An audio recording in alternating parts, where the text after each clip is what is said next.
The Katar.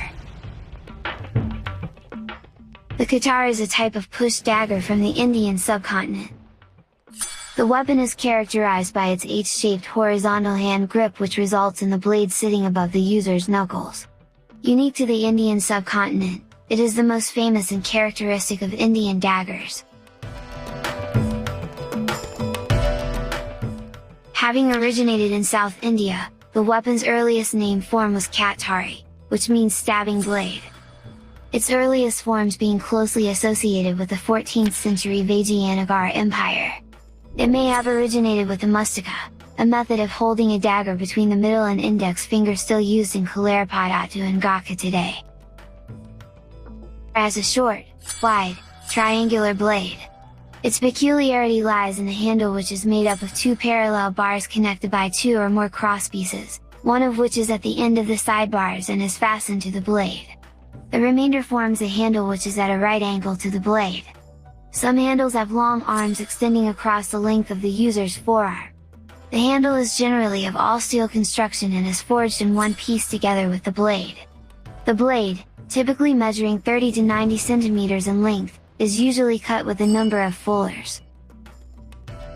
Most Katar have straight blades, but in South India, they are commonly wavy.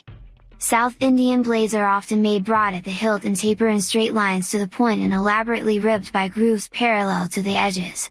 Occasionally the blades are slightly curved, making them suited for slashing attacks. Some blades are forked into 2 points, which would later develop into the scissors Katar. The force of a Katar thrust could be so great, that many blades were thickened at the point to prevent them from bending or breaking. All Katar with thickened tips are commonly described as armor-piercing, but it is likely that only narrow and slender blades made this function possible. Such a weapon was capable of piercing textile, and even plate armor. This quality was preferred for warfare, where an opponent was more likely to be armor-clad, as opposed to single combat. Katar's blade is in line with the user's arm. The basic attack is a direct thrust identical to a punch, although it could also be used for slashing. This design allows the fighter to put their whole weight into a thrust. Typical targets include the head and upper body, similar to boxing. The sides of the handle could be used for blocking, but it otherwise has a little defensive capability.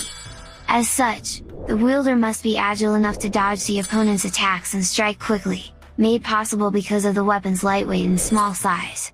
Indian martial arts in general make extensive use of agility and acrobatic maneuvers. As far back as the 16th century, there was at least one fighting style that focused on fighting with a pair of Katar, one in each hand. Thank you for watching.